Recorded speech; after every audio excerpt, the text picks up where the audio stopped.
ಹೆಸರಿಟ್ಟು ಬೈದ್ರೆ ನಾನು ಜಾಡ್ಸಾಕ್ಬಿಡ್ತೀನಿ. ಯಾರಾದರೂ ನಾನು ಕೇರೆ ಮಾಡೋದಿಲ್ಲ, ಯಾರನ್ನೂ ಕೇರ್ ಮಾಡೋದು. ನನ್ನ ಹೆಸರಿಟ್ಟು ಯಾರಾದರೂ ಮಾತಾಡಿದರೆ ಹೇಳ್ರಿ, ಅವರು ಬಂಡವಾಳ ವಿಡಿಯೋಸು, ರೆಕಾರ್ಡ್ಸು, ಆಡಿಯೋಸು ಎಲ್ಲವನ್ನು ಎತ್ತು ರೋಡಿಗೆ ಬಿಟ್ಬಿಡ್ತೀನಿ. ನನ್ನ ಹೆಸರು ಯಾರಾದರೂ ಎತ್ತು ಮಾತಾಡಿದ್ರೆ ಅವ್ರು ಹೇಳಿ ನನ್ನ ಹೆಸರು, ಆಮೇಲೆ ನಾನು ತೋರಿಸ್ತೀನಿ ಏನು ಅಂತ.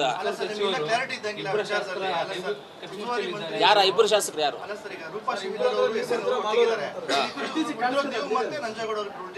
ಹೌದು, ಇಲ್ಲ ನಾವೇಂತ ಅವರಿಬ್ಬರೇ ಇರಬೇಕು. ಅವ್ರು ಹೇಳಿರೋದು ಅವರಿಬ್ಬರೇ ಇರಬೇಕು. ಅವ್ರು ಹೇಳಿದಾರಲ್ಲ ಇಬ್ಬರು ಶಾಸಕರ ಕೈ ಇದರಿಂದ ಅದು ಯಾರು ಹೇಳಿದಾರೋ ಅವರಿಬ್ಬರೇ ಇರಬೇಕು. ನಮಗಂತೂ ಅದೇನಿಲ್ಲ. ನೋಡು, ಕೋಲಾರ ಹೆಡ್ ಕ್ವಾರ್ಟ್ರಲ್ಲಿ ನಾನು ಇದ್ದೀನಿ, MLA ಆಗಿದ್ದೀನಿ. ಯಾರೇ ಬಂದರೂ ನನಗೆ ಮಾಹಿತಿ ಕೊಡ್ತಾರೆ, ನಾನು ಹೋಗ್ತೀನಿ, ನಾನು ಅವ್ರ ಜೊತೆ ಇರ್ತೀನಿ, ನನ್ನ ಕೆಲಸಗಳು ನಾನು ಮಾಡಿಸ್ಕೊಳ್ತೀನಿ, ಅವ್ರ ಜೊತೆ ನಾನು ಓಡಾಡ್ತೀನಿ. ಅವ್ರು ಬಂದಾಗ ನಾನು ಬಾರ್ಡ್ರಲ್ಲಿ ರಿಸೀವ್ ಮಾಡಿದ್ದೀನಿ, ನಿಮಗೆ ಗೊತ್ತು ಯಾರ್ಯಾರು ನಾನು ಬಾರ್ಡ್ರಲ್ಲಿ ರಿಸೀವ್ ಮಾಡಿದ್ದೀನಿ ಅಂತ. ಹೋಸಲಿ ದಿನೇಶ್ ಗುಂಡೂರಾವ್ ಅವ್ರು ಬಂದರು, ಬಾರ್ಡ್ರಲ್ಲಿ ರಿಸೀವ್ ಮಾಡಿಕೊಂಡು ಕರ್ಕೊಂಡೋಗಿ ನಾನು ಬಂಗಾರಪೇಟೆ ಬಾರ್ಡ್ರಲ್ಲಿ ಬಿಟ್ಬಿಟ್ಟು ಬಂದೆ ದಿನೇಶ್ ಗುಂಡೂರಾವ್ ಅವ್ರನ್ನ. ದಿನೇಶ್ ಗುಂಡೂರಾವ್ ಅವರು ಮುಳಬಾಗಿಲಿಗೆ ಬಂದರು, ಮುಳಬಾಗಿಲಿಗೆ ಬಂದಾಗ ಟೋಲ್ವರೆಗೂ ಬಂದು ಟೋಲಲ್ಲಿ ಬಿಟ್ಬಿಟ್ಟು ನಾನು ಗೆಸ್ಟ್ ಹೌಸ್ಗೆ ಹೋದೆ. ನಾನು ಮನೆ ಮುಳಬಾಗಿಲು ಹೋಸಲಿ ಬಂದಾಗ ಟೋಲ್ವರೆಗೂ ಬಿಟ್ಟು ನಾನು ಇವ್ರನ್ನೆಲ್ಲ ನಮ್ಮ ಲೀಡರ್ಸ್ನೆಲ್ಲ ಕರೆಸಿ ನಮ್ಮ ನೀಲಕಂಠೇಗೌಡರನ್ನ ಅವ್ರ ಕಾರಲ್ಲಿ ಕುಂಡ್ರಿಸಿ ಬ್ಲ್ಯಾಕ್ ಪ್ರೆಸಿಡೆಂಟನ್ನು ನೀವು ಮುಳಬಾಗಿಲು ನಿಮ್ಮ ಕಾರ್ಯಕ್ರಮ ಮುಗಿಸ್ಕೊಂಡು ಬನ್ನಿ ಸರ್, ನಾನು ಗೆಸ್ಟ್ ಹೌಸಲ್ಲಿ ಇರ್ತೀನಿ ಅಂತ ಗೆಸ್ಟ್ ಹೌಸಲ್ಲಿದೆ. ಅದು ಕೋಲಾರ ಹೆಡ್ ಕ್ವಾರ್ಟರ್ MLA ಆಗಿ ನನ್ನ ಜವಾಬ್ದಾರಿ, ನನ್ನ ಇದು ನಮ್ಮ ಮಂತ್ರಿಗಳು ಬಂದಾಗ, ನಮ್ಮ ಪಕ್ಷದ ಯಾರೇ ಹಿರಿಯ ನಾಯಕರು ಬಂದಾಗಲೂ ನಾನು ರಿಸೀವ್ ಮಾಡ್ಕೊಳ್ಳೋದು ಕೋಲಾರದಲ್ಲಿ ನನ್ನ ಜವಾಬ್ದಾರಿ ಆಗಿದೆ. ನಾನು ರಿಸೀವ್ ಮಾಡ್ಕೊಳ್ತೀನಿ. ಮುಂದಕ್ಕೂ ಇವಾಗ ಏನು ಮಾಡ್ತಾ ಇದ್ದೀನಿ ಅದನ್ನೇ ಕಂಟಿನ್ಯೂ ಮಾಡ್ತೀನಿ. ನಾನು ಯಾರೂ ಇಲ್ಲ ಅಂತ ನನಗೆ ಅಂದ್ಕೊಳ್ತೀನಿ. ನನಗೆ ಹೇಳ್ಕೊಡುವಂಥದ್ದು ಯಾರೂ ಇಲ್ಲ. ನನಗೆ ಯಾರು ಹೇಳ್ಕೊಟ್ರು ನಾನು ಅದನ್ನು ಕೇಳೋದು ಇಲ್ಲ. ನನಗಿಂತ ಮೇಧಾವಿಗಳು ಇದ್ದಾರೆ ಅಂತ ನಾನು ಅಂದ್ಕೊಳ್ಳೋದಿಲ್ಲ. ಇರ್ಬೋದೇನೋ ಗೊತ್ತಿಲ್ಲ. ಯಾರು ಯಾರು ಹೊಟ್ಟೆ ನೋವು ನಿನಗ ನನಗ ಹೊಟ್ಟೆ ನೋವು ಯಾರಿಗೆ? ಏನು ಪ್ರಾಬ್ಲಮ್ ಇದೆ ಅಂತ ಡಿಸ್ಟ್ರಿಕ್ಟ್ ಮಿನಿಸ್ಟರ್ ಹತ್ರ ಹೋಗ್ಬೇಕಾಗಿರೋ ಜವಾಬ್ದಾರಿ ನಂದು. ಜನ ಓಟ್ ಹಾಕಿರೋದು ಏನಕ್ಕೆ? ನನಗೆ ಸುತ್ತಾಡ್ಕೊಂಡು ಅರಟೆ ಹೊಡ್ಕೊಂಡಿರೋದಕ್ಕೆ ಜನ ಓಟ್ ಹಾಕಿರೋದು. ಜನ ಓಟ್ ಹಾಕಿರೋದು ಬಂದ್ಬಿಟ್ಟು ಸುತ್ತಾಡ್ಕೊಂಡು ಜನಗಳ ಹತ್ರ ಮಾತಾಡ್ಕೊಂಡು ಅಟ್ಟೆ ಹೊಡ್ಕೊಂಡಿಲ್ಲ ಹಾಕಿರೋದು. ಜನ ಓಟ್ ಹಾಕಿರೋದು ಈ ತಾಲೂಕಲ್ಲಿ ಏನು ಸಮಸ್ಯೆ ಇದೆ, ನಿನಗೇನು ಅವಶ್ಯಕತೆ ಇದೆ, ನಿನಗೇನು ಪ್ರಾಬ್ಲಮ್ ಇದೆ, ಅದನ್ನು ಬಂದ್ಬಿಟ್ಟು ಜಿಲ್ಲಾ ಉಸ್ತುವಾರಿ ಮಂತ್ರಿ ಹತ್ರ ಹೋಗಿ ನಾವು ಮಾತಾಡಿ ಆ ಜವಾಬ್ದಾರಿನ ಆ ಕೆಲಸವನ್ನು ಮಾಡಿಸ್ಕೊಳ್ಳೋ ಬರುವಂಥ ಜವಾಬ್ದಾರಿಗೋಸ್ಕರ ಜನ ಓಟ್ ಹಾಕಿರೋದು. ನಮಗೆ ಬೆಳಗ್ಗೆನೂ ಬಿಟ್ಟಿಲ್ಲ, ರಾತ್ರಿನೂ ಬಿಟ್ಟಿಲ್ಲ. CM ಅವ್ರ ಮನೆಗೆ ಬೆಳಗ್ಗೆನೂ ಬಿಟ್ಟಿಲ್ಲ, ರಾತ್ರಿ ಬಿಟ್ಟಿಲ್ಲ. ಡೆಪ್ಟಿ CM ಅವ್ರನ್ನ ಬೆಳಗ್ಗೆ ಬಿಟ್ಟಿಲ್ಲ, ರಾತ್ರಿ ಬಿಟ್ಟಿಲ್ಲ. ಅವ್ರ ಹಿಂದೆ ಬಿದ್ದು ಕಾಲುಗಳಿಡ್ಕೊಂಡು ಕೈಗಳಿಡ್ಕೊಂಡು ನನಗೆ ಏನು ಬೇಕೋ ಆ ಕೆಲಸಗಳನ್ನ ನಾನು ಮಾಡಿಸ್ಕೊಳ್ತಾ ಇದ್ದೀನಿ. ನಮ್ಮ ಮನೆಯಲ್ಲಿ ಪ್ರಾಬ್ಲಮ್ಮು ಬೇರೆಯವ್ರಿಗೆ ಹೆಂಗೆ ಗೊತ್ತಾಗುತ್ತೆ? ನೀನು ಹೇಳಪ್ಪ. ಇರಿ, ನಾನು ಹೇಳೋದು ಕೇಳ್ಬಿಡ್ರಿ. ನಮ್ಮ ಮನೆಯಲ್ಲಿರೋ ಪ್ರಾಬ್ಲಮ್ಮು ಬೇರೆಯವ್ರಿಗೆ ಹೆಂಗೆ ಗೊತ್ತಾಗುತ್ತೆ? ಹೌದು, ಮಾತಾಡಲಿ. ನಮ್ಮ ಮನೆಯಲ್ಲಿರೋ ಪ್ರಾಬ್ಲಮ್ಮು ಬೇರೆಯವ್ರಿಗೆ ಗೊತ್ತಾಗೋದಿಲ್ಲ. ನಮ್ಮ ಕಾನ್ಸ್ಟಿಟ್ಯೂನ್ಸಿಲಿ ಏನು ಪ್ರಾಬ್ಲಮ್ ಇದೆಯೋ ಅದನ್ನು ಉಸ್ತುವಾರಿ ಮಂತ್ರಿಗಳ ಹತ್ರ ಕುತ್ಕೊಂಡು ನಾವು ಮಾತಾಡುವಂಥದ್ದು ನಮ್ಮ ಜವಾಬ್ದಾರಿ. ಉಸ್ತುವಾರಿ ಮಂತ್ರಿಗಳು ನಮಗೆಲ್ಲ ಸಂದರ್ಭದಲ್ಲೂ ಎಲ್ಲ ವಿಷಯದಲ್ಲೂ ನಮಗೆ ಸಹಕರಿಸಿದ್ದಾರೆ. ಅವರು ಎಲ್ಲ ರೀತಿಯದೆಲ್ಲ ಸಹಕಾರ ಮಾಡಿದ್ದಾರೆ. ಇವತ್ತು ಎಲ್ಲರೂ ಹೇಳ್ಕೊಬೋದು, ಇವತ್ತು ಕೋಲಾರ್ಗೆ ಬಜೆಟಲ್ಲಿ ಬಂದುಬಿಟ್ಟು ಮೆಡಿಕಲ್ ಕಾಲೇಜ್ ಅನೌನ್ಸ್ ಆಗುತ್ತೆ. ನಿಮಗೆಲ್ಲರಿಗೂ ಗೊತ್ತೋದು, ನಿಮ್ಗೆ ಆಲ್ರೆಡಿ ಮಾಹಿತಿ ಇದೆ. ನಿಮಗೆಲ್ಲರಿಗೂ ಪತ್ರಕರ್ತರಿಗೆ, ಮಾಧ್ಯಮಿತರಿಗೆ ಎಲ್ಲರ ಮಧ್ಯೆ. ಯಾಕಪ್ಪ ಇಷ್ಟು ದಿವಸ ಆಗಿಲ್ಲ ಸ್ವಾತಂತ್ರ್ಯ ಬಂದಾಗ? ಚಿಕ್ಕಬಳ್ಳಾಪುರ ಜಿಲ್ಲೆ 2008ರಲ್ಲಿ ನಮ್ಮ ಅವಿಭಾಜ್ಯ ಜಿಲ್ಲೆ, ನಮ್ಮ ಜಿಲ್ಲೆ. ಅದೂ ಮೊನ್ನೆ 2008ರಲ್ಲಿ ಚಿಕ್ಕಬಳ್ಳಾಪುರ ಜಿಲ್ಲೆ ಆಗಿದ್ದು ಮೆಡಿಕಲ್ ಕಾಲೇಜ್ ಆಗಾಯಿತು. ಯಾಕೆ ಕೋಲಾರ್ಗೆ ಇಷ್ಟು ದಿವಸ ಮೆಡಿಕಲ್ ಕಾಲೇಜ್ ಆಗಿಲ್ಲ? ಯಾರೂ ಪ್ರಯತ್ನ ಮಾಡಿಲ್ವಾ? ಇವತ್ತು ಬಜೆಟಲ್ಲಿ ಅನೌನ್ಸ್ ಆಗುತ್ತೆ, ಕೋಲಾರ ಮೆಡಿಕಲ್ ಕಾಲೇಜ್ ಆಗುತ್ತೆ, ಕೋಲಾರ ರಿಂಗ್ ರೋಡ್ ಅನೌನ್ಸ್ ಆಗುತ್ತೆ. ಅದಕ್ಕೆ ಎಷ್ಟು ಕಷ್ಟಪಟ್ಟಿದ್ದೀವಿ ಅಂತ ಹೇಳಿದ್ರೆ ಅಷ್ಟು ಕಷ್ಟಪಟ್ಟಿದ್ದೀವಿ. ತಿಳಿಸುವಂಥ ಜವಾಬ್ದಾರಿ ಕೂಡ ಇರಬೇಕು ನಮಗೆ. ಆ ಜವಾಬ್ದಾರಿ ತೊಗೊಂಡು ಅವ್ರಿಗೆ ಹೇಳಬೇಕು. ಅವ್ರಿಗೇನು ಬೇರೆದೇನು ದೇವ್ರು ಬಂದ್ಬಿಟ್ಟು ಅವ್ರ ಕಿವಿನಲ್ಲಿ ಹೇಳಲ್ಲ ಅವ್ರಿಗೆ ನಮಗಿಂತ ಪ್ರಾಬ್ಲಮ್ ಇದೆ, ಅವ್ರನ್ನ ಮಾತಾಡಿ ನೀವು ಹೋಗಿ ಅಂದ್ಬಿಟ್ಟು.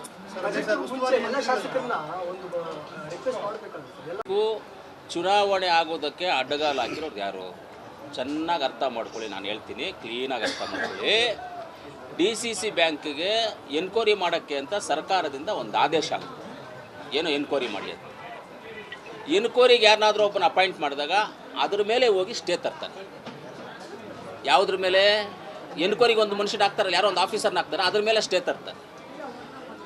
DCC ಬ್ಯಾಂಕ್ಗೆ ಒಂದು MDನ ಹಾಕಿದ್ರೆ ಆ MD ಬೇಡ ನಮಗೆ ಅಂತ MD ಮೇಲೆ ಹೋಗಿ ಕೋರ್ಟಲ್ಲಿ ಒಂದು ಸ್ಟೇ ತರ್ತಾರೆ. ಆ MD ಬರಬಾರ್ದು ಅಂತ. 19 DCC ಬ್ಯಾಂಕ್ಗೆ ಸಂಬಂಧಪಟ್ಟಂಗೆ 19 ಸ್ಟೇಗಳಿದೆಯಪ್ಪ. ಯಾರು ತೊಗೊಂಡಿರೋದು ಆ ಸ್ಟೇಗಳೆಲ್ಲ? ನಾನಾ? ಅನಿಲಣ್ಣ? ಸುರೇಶಣ್ಣ? 19 ಕೇಸ್ ಸುರೇಶಣ್ಣ ತೊಗೊಂಡವ್ರ? ನಂಜೇಗೌಡರು ತೊಗೊಂಡವ್ರ? ಯಾರು ತೊಗೊಂಡಿದ್ದಾರೆ ಸ್ಟೇ ತೊಗೊಂಡಿರೋದು ಯಾರು? ನಿಮ್ಗೆಲ್ಲ ಹಾಕ್ತೀನಿ, ನೀವು ಎಲ್ಲರಿಗೂ ಹಾಕಿ 19 ಸ್ಟೇಗಳು ತೊಗೊಂಡಿದ್ದಾರೆ. ಏನಕ್ಕಪ್ಪ ನೀವು ಒಳ್ಳೆಯವ್ರಾದ್ರೆ ಯಾಕೆ ಸ್ಟೇ ತೊಗೊಂಡಿದ್ದೀರಾ ನೀವು? ಯಾರು? ಗೋವಿಂದಗೌಡ್ರೆ ತೊಗೊಂಡಿರೋದು. ಅವರೇ ಎಲ್ಲ ಸ್ಟೇಗಳು ತೊಗೊಂಡಿದ್ದು. ನಾವೆಲ್ಲ ಅವ್ರ ಥರ ನಾವೇನು ಬಂದ್ಬಿಟ್ಟು ಗುಬ್ಳೆಗಳೆಲ್ಲ ನಾವು ಇರೋದನ್ನ ಹೇಳ್ತೀವಿ ಡೈರೆಕ್ಟಾಗಿ. ನಿಮಗೂ ಫೋಟೋಗಳು ವಿಡಿಯೋಗಳು ಕೊಡ್ತೀವಿ. ಕೋರ್ಟ್ಗಳ ಹತ್ರ ಕುತ್ಕೊಂಡು ಮರಗಳ್ಗಡೆ ಕುತ್ಕೊಂಡು ಏನೇನು ಮಾಡ್ತಾಯಿದ್ರು ಅಂತ ಬೇಕಂದರೆ ಫೋಟೋಸು ವಿಡಿಯೋಸು ಕಳಿಸ್ತೀನಿ ರೀ ನಿಮಗೆಲ್ಲ. ಗೋವಿಂದಗೌಡ್ರ ಅಂಥ ಒಳ್ಳೆ ಮನುಷ್ಯ ಆದರೆ ನೀನು ಏನು ಅವ್ಯವಹಾರ ನಡೆದಿಲ್ಲ ಅಂತ ಹೇಳಿದ್ರೆ ಸ್ಟೇಗ್ ಲೆಕ್ಕಪ್ಪ ತೊಗೊಳ್ತೀವಿ. ಎನ್ಕ್ವೈರಿಗೆ ಬಿಡು. ಎನ್ಕ್ವೈರಿಗೆ ಬಿಡಪ್ಪ, ನೀನು ಒಳ್ಳೆಯವನು, ನಾನು ಒಪ್ಕೊಳ್ತೀನಿ, ನಿಜ ನೀನು ಒಳ್ಳೆಯವನು, ಯಾಕೆ ಸ್ಟೇಗಲ್ ತೊಗೊಂಡಿದ್ದೀರಾ? ಎನ್ಕ್ವೈರಿ ಮಾಡೋದಕ್ಕೆ ಎನ್ಕ್ವೈರಿ ಆಫೀಸರ್ನ ಹಾಕಿದ್ರೆ ನೀವು ಸ್ಟೇ ತೊಗೊಳ್ತೀರಾ? 19 ಸ್ಟೇ ಎಷ್ಟ ಎನ್ಕ್ವೈರಿ ಮಾಡಲಿ ಬಿಡಿ. ನನಗೆ ಏನಾಗಿದೆ ಅಂತ ನನಗೆ ಗೊತ್ತಿಲ್ಲ. ನಾನೇನು DCC ಬ್ಯಾಂಕಲ್ಲಿ ಇರಲಿಲ್ಲ, DCC ಬ್ಯಾಂಕಲ್ಲಿ ಹೋಗಿಲ್ಲ. DCC ಬ್ಯಾಂಕ್ ಡೈರೆಕ್ಟರ್ಸ್ ಇಬ್ಬರು ಇದ್ದಾರೆ, ಇಲ್ಲಿ ಇಬ್ಬರು ಇದ್ದರು DCC ಬ್ಯಾಂಕ್ ಡೈರೆಕ್ಟರ್ಸ್, ಆಯಿತಾ? ಇಬ್ಬರು ಇದ್ದಾರೆ, ಇವರು ನೀಲಕಂಠೇಗೌಡರು ಇದ್ದಾರೆ, ಅನಿಲ್ ಅಣ್ಣನೂ ಇದ್ದಾರೆ, ಇಬ್ಬರು ಇದ್ದಾರೆ. DCC ಬ್ಯಾಂಕಲ್ಲಿ ಅವ್ಯವಹಾರ ನಡೆದಿದೆಯೋ ಇಲ್ವೋ ನನಗೆ ಗೊತ್ತಿಲ್ಲ, ನಾನು ಹೇಳೋದು ಇಲ್ಲ. ಎನ್ಕ್ವೈರಿಗೆ ಹಾಕಿದಾಗ ಯಾಕೆ ನೀವು ಸ್ಟೇ ತೊಗೊಂಬರ್ತೀರಾ? ಅಲ್ಲಿಗೆ ನೀವು ತಪ್ಪು ಮಾಡಿದ್ದೀರ ಅಂತ ನಾವು ಅಂದ್ಕೊಳ್ತೀವಿ. ಹಾಗಾದ್ರೆ ಸ್ಟೇಗಳೆಲ್ಲ ವೆಕೆಟ್ ಮಾಡಿಸ್ಕೊಂಡು ಬನ್ನಿ, ಎನ್ಕ್ವೈರಿ ಆಗೋದಾಗಲಿ, ಎಲ್ಲ ಇಷ್ಟೊತ್ತಿಗೆ ಎನ್ಕ್ವೈರಿಗಳಿಗೆ ಎಲ್ಲ ಆಗಿತ್ತು. ಕೋರ್ಟಲ್ಲಿ ಇವಾಗ ಸ್ಟೇ ಇರೋದ್ರಿಂದ ಎಲೆಕ್ಷನ್ ಆಗಿಲ್ಲ. ಯಾರು? ಹೌದು, ಮಾಡಲಿ ತನಿಖೆ. ಯಾರು ಇಬ್ಬರು ಕೋಮಲಲ್ಲಿ ತನಿಖೆ ಆಗಬಾರ್ದು ಅಂತ ಯಾರಾದರೂ ಸ್ಟೇ ತೊಗೊಂಡಿದ್ದಾರಾ? ಕೋರ್ಟ್ಗೆ ಹೋಗಿದ್ದಾರಾ? ನೋ, ಕೋರ್ಟ್ಗೆ ಹೋಗಿಲ್ಲ. ಯಾರು ಹೋಗೋದು ಬಿಟ್ಬಿಡಿ, ಹೋಗ್ತಾನೂ ಇಲ್ಲ. ತನಿಖೆ ಆಗಲಿ, ನಾವು ಒತ್ತಾಯ ಮಾಡ್ತೀವಿ. ಕೋಮಲೆಲ್ಲನಾದರೂ ಅವ್ಯವಹಾರ ನಡೆದಿದ್ದರೆ ತನಿಖೆ ಆಗಬೇಕು. ಆ ತನಿಖೆ ಆಗಿ ಅದನ್ನು ಯಾರು ತಪ್ಪು ಮಾಡಿದರೆ ಅವ್ರು ಅನುಭವಿಸ್ಬೇಕು ಅಂತಲೂ ನಾವು ಹೇಳ್ತೀವಿ. ಹೌದು, ಎರಡೂ ಆಗಲಿ, ಯಾವುದಾಗಲಿ ಸರ್. ನಮ್ಮ ಸಮಸ್ಯೆಗಳು ರೀ, ನಮ್ಮ ಜನ ಸಮಸ್ಯೆ ರೀ, ನಮ್ಮ ರೈತರ ಸಮಸ್ಯೆ ರೀ ಎರಡು. DCC ಬ್ಯಾಂಕು ಎರಡು, ನಮ್ಮ ರೈತರ ರಕ್ತ, ರೈತರ ಕಷ್ಟ ಕಟ್ಟಿರೋದು ಸಮಸ್ಯೆಗಳನ್ನು ಬೆವರಲ್ಲಿ ಕಟ್ಟಿರೋದು. ಯಾರೇ ತಪ್ಪು ಮಾಡಿದ್ರು ಆ ರಾಮಲಿಂಗೇಶ್ವರ ಸ್ವಾಮಿ ಹತ್ರ ಕೇಳ್ಕೊಳ್ತೀನಿ, ಆ ಎರಡು ಸಂಸ್ಥೆಯಲ್ಲಿ ಯಾರಾದರೂ ತಪ್ಪು ಮಾಡಿ ದುಡ್ಡು ತಿಂದು ಏನಾದರೂ ಆಗಿದ್ದೆ ಅವರಿಗೆ ಕುಷ್ಠರೋಗ ಬರಲಿ, ಹಾರ್ಟ್ ಅಟ್ಯಾಕ್ ಬರಲಿ, ಶುಗರ್ ಬರಲಿ, BP ಬರಲಿ, ಕ್ಯಾನ್ಸರ್ ಬರಲಿ, ಬ್ರೈನ್ ಟ್ಯೂಮರ್ ಬರಲಿ, ಅವ್ರಿಗೆ ಎಲ್ಲವೂ ಬರಬೇಕು. ಯಾರಾದರೂ ಅದರಲ್ಲಿ ದುಡ್ಡು ತಿಂದಿರೋರಿಗೆ ಅವ್ಯವಹಾರಗಳು ಮಾಡಿದರೆ ಇದೆಲ್ಲ ಬರಲಿ ಅವ್ರಿಗೆ. ಕೋರ್ಟಲ್ಲಿ ಸ್ಟೇ ವೆಕಟ್ ಮಾಡೋಕ್ಕೆ ಹೇಳ್ರಿ ಫಸ್ಟ್ ಅವ್ರನ್ನ. ಸ್ಟೇ ನಾನು ತೊಗೊಂಡು ಕೇಸ್ ವಾಪಸ್ ತೊಗೊಳಕ್ಕೆ ಹೇಳ್ರಿ. ಎನ್ಕ್ವೈರಿ ಆಗಲಿ DCC ಬ್ಯಾಂಕ್ ಎನ್ಕ್ವೈರಿ ಆಗಲಿ. ಏನೇನಿದೆ ಎಲ್ಲ ಎನ್ಕ್ವೈರಿ ಆಗಲಿ ಒಂದು ಕಡೆಯಿಂದ. ನಮ್ಮ ಹತ್ರನೂ ವಿಡಿಯೋಸ್ ಇದ್ದಾವೆ, ಫೋಟೋಸ್ ಇದ್ದಾವೆ, ಎಲ್ಲ ಇದ್ದಾವೆ. ನಾವು ಎತ್ಕೊಂಬಂದು ಕೊಡ್ತೀವಿ ಒಂದು ದಿವಸ ಮೀಡಿಯಾಗೆ ನಿಮಗೆ. ಯಾವುದೇ ಕಾರಣಕ್ಕೆ ಒಂದು ಮಾತ್ರ ಜ್ಞಾಪಕ ಇಟ್ಕೊಳ್ಳಿ, ನಮ್ಮ ಡೆಪ್ಟಿ CM KPCC ಅಧ್ಯಕ್ಷರಾದಂಥ DK ಶಿವಕುಮಾರ್ ಸಾಹೇಬರು ನಾಯಕತ್ವದಲ್ಲಿ ಈ ಸಲ ನಾವು ಸರ್ಕಾರವನ್ನು ರಚನೆ ಮಾಡಿದ್ದೇವೆ. ಅವರು ನಾಯಕತ್ವದಲ್ಲಿ ಸರ್ಕಾರವನ್ನು ರಚನೆ ಮಾಡಿದ್ದೇವೆ. ನಮ್ಮ ಹಿರಿಯರಾದಂಥ ಸಿದ್ದರಾಮಣ್ಣ ಅವರು ಮುಖ್ಯಮಂತ್ರಿ ಆಗಿದ್ದಾರೆ. ಪಾರ್ಟಿ ಬಿಟ್ಟು ಹೋಗ್ತಾರೆ, BJP ಬಿಟ್ಟು ಹೋಗ್ತಾರೆ ಅನ್ನೋ ಮನುಷ್ಯ ಅಲ್ಲ ಅವರು. ಪಾರ್ಟಿ ಕಟ್ಟವರು. ಇನ್ನು ಪಾರ್ಟಿ ಕಟ್ಟಿ ಆ ಶಕ್ತಿ, ಅವ್ರ ಶಕ್ತಿನ ಇನ್ನೂ ನಮ್ಮ ಕಾಂಗ್ರೆಸ್ ಪಕ್ಷಕ್ಕೆ ಇವಾಗ ತುಂಬಿರೋದಲ್ಲದೆ ಇನ್ನೂ ಅತಿ ಹೆಚ್ಚು ಶಕ್ತಿಯನ್ನು DK ಶಿವಕುಮಾರ್ ಸಾಹೇಬರು ಕಾಂಗ್ರೆಸ್ ಪಕ್ಷಕ್ಕೆ ತುಂಬ್ತಾರೆ.